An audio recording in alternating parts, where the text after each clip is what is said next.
I'm Pastor Penny Hogan, and I'm standing in the courtyard of Eva's Village in front of the men's shelter here in Paterson, a community that has been hit extremely hard by the pandemic. It was cold here last night in the 30s, and many of the people that Eva serves did not have a warm bed to sleep in. Eva's Village is one of 4 mission partners in Paterson that we are raising money for this Advent. Eva's Village follows the words of its founder, Monsignor Vincent Puma, who said, "When you take somebody's hand, you cannot let it go until they can stand on their own 2 feet." Eva's mission is simple: to extend a hand to all who are in need, helping to break the cycle of poverty and addiction through their unique and integrated approach. Marie Caliendo, who is the Director of Philanthropy, is with me today to tell us more about Eva's Village and the community it serves. Marie, thanks for being with us today to help us better understand Eva's mission and its role in the community here in Paterson. Can you tell us exactly how you help break the cycle of poverty and addiction? Yes, Eva's Village basically starts by creating a sense of community here among people who need our help. On any other year, that would have started with a meal here in our community kitchen, either weekday breakfast or one of our lunch services. And ordinarily, people would be sitting at a table of 12. They would be feeling part of a connection to the community. They would be interacting with our staff and would learn about some of the other services that we offer that will help them to take them where they are and help them get to the next level, whether that means entering one of our shelters, whether that means entering one of our substance use disorder treatment programs, receiving help with mental health treatment. We have a medical and dental clinic. So basically we evolved so that as we realized what people needed to get to the next level, we added those programs and tried to become a very comprehensive social service organization so we can take people where they are and help them get to the next level. This year, it's been different. Can you tell us, I'm assuming you're speaking of COVID and all the restrictions and changes that you as an organization have had to make. Can you tell us how the pandemic has impacted your work here? Well, on the one hand, I would say that we have not missed a beat.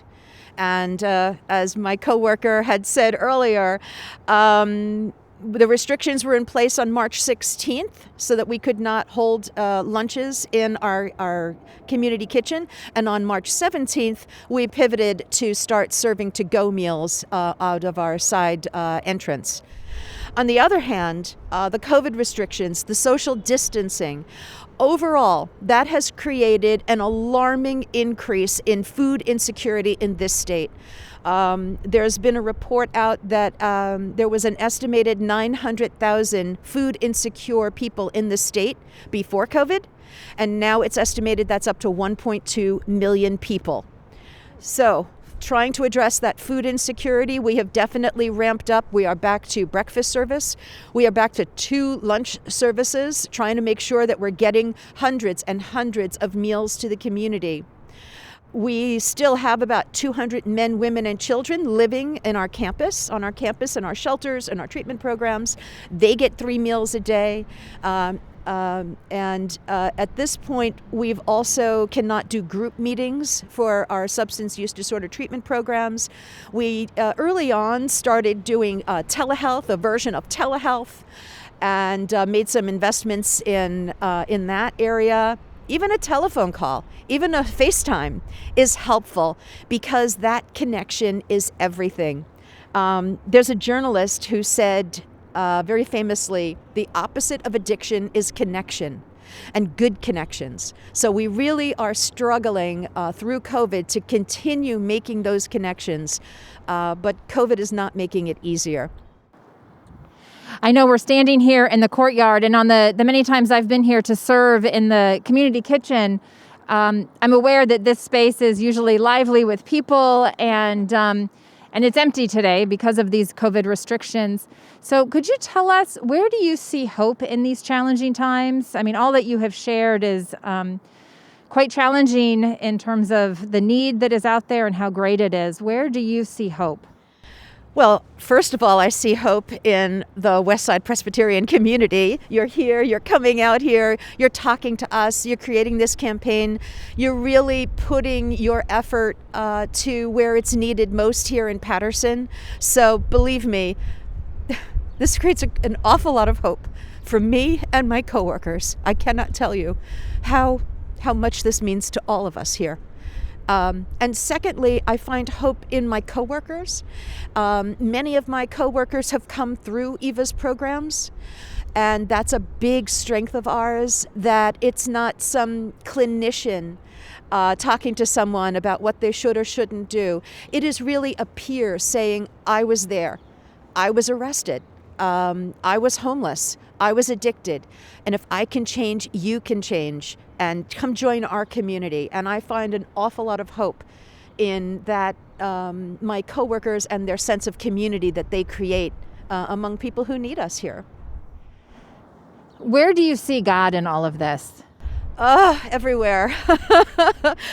Not the least of which that our founder was Monsignor Puma.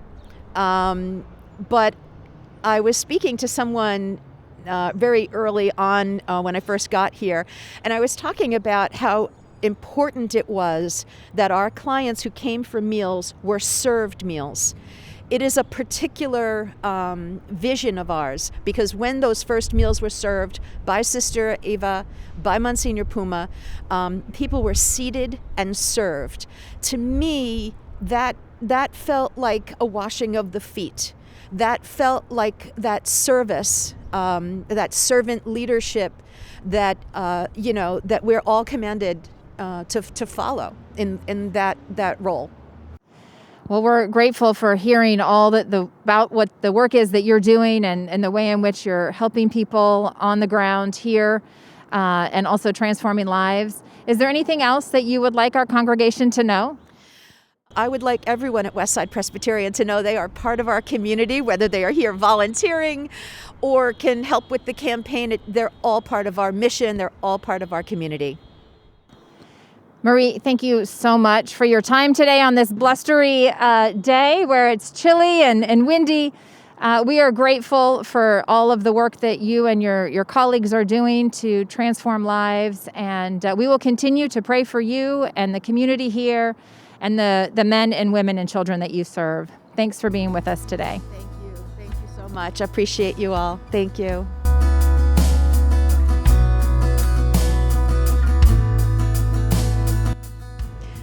So those of you who may have had experience volunteering here at Eva's Village in the community kitchen know that this place behind me is usually set for about 400 people for lunch, and about 80 people for breakfast, and then about another 100 people for second lunch.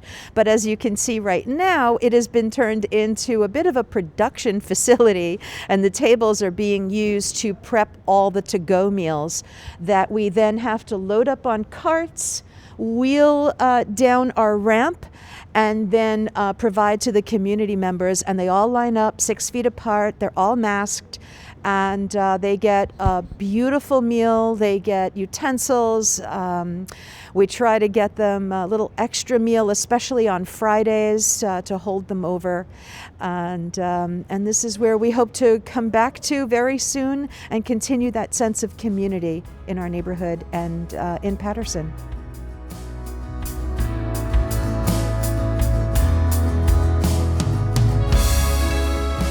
As you have heard, the pandemic has taken a great toll on individuals and families who were already struggling. I hope you'll join me in donating to our Advent campaign to raise $50,000 to support our Paterson neighbors, just 6 miles from Westside. Whatever you're able to give and however you're able to give, we thank you for your generosity.